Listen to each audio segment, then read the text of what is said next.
Tonight, President William Ruto is a man on the spot over alleged intolerance and the manner he and his Kenya Kwanza at government are dealing with dissent. The president and his party UDA are being accused of dealing with dissent with ruthless precision, from the fall of Rigathi Gachagua to the political humiliation of Gloria Orwoba and the abrupt ouster of Dr. Boni Khalwale. We look at how some party followers regarded as rebels have been dealt with, as Grace Nganga reports.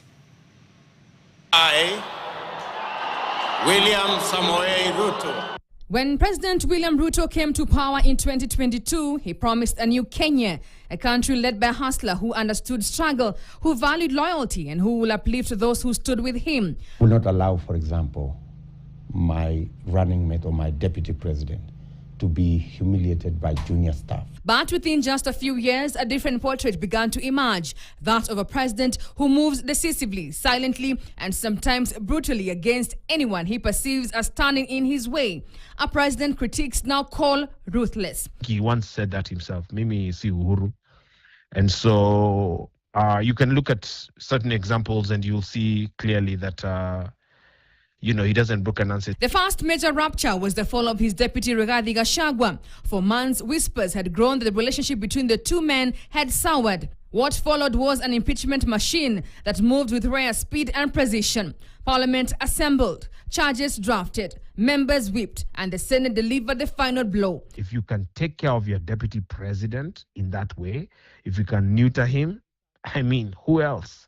And so that was a very serious warning shot across the bow of the entire government, and it sent a very loud signal. Gachagua, once the second most powerful man in government, the man who delivered Mount Kenya, was politically executed, not with open confrontation or public fights, but through a calculated and coordinated institutional takedown. To many, it was the clearest sign that Ruto will not tolerate any independent power center anywhere near him. The president led the No campaign. The No campaign did not believe in this liberal constitution. Therefore, it is fair to say that Ruto hasn't been very comfortable with all these, divergent voices, expanded political space, independent offices. The shock, however, wasn't just Gachagua's ouster. It was what happened to those who helped remove him. Gloria Orwoba, who played a visible role in pushing the impeachment forward, she defended the charges with confidence. She spoke the language of loyalty and discipline. But months later, after associating herself with former CS Fred Matiang'i, she was expelled, discarded with the same efficiency that had brought Gachagua down. Ruto's style of leadership is such that, he wants all ducks in a row and he's the leader at the front.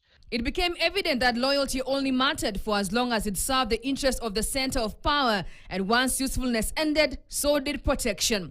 Then came Boni Khalwale, the bullfighter. One misstep backing a candidate the party did not endorse. He set off a chain of events that revealed just how swiftly the system can punish dissent. But in the case of these guys here, you can see that there are points where it has not been steadfast. It wavers, and when it does, Ruto will cut you off. He'll hit you over the head. No ceremony, no explanation, just a blunt political execution disguised as a routine party decision. These were not isolated incidents. Quietly and methodically, committee chairs were reassigned. MPs who appeared too close to Gachagua or skeptical of certain policies became culprits.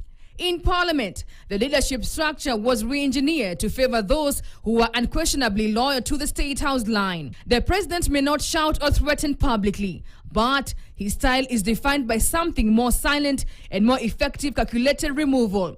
Who will be next on the chopping board?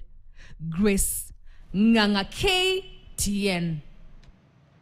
The Election Observers Group has released its report on the just concluded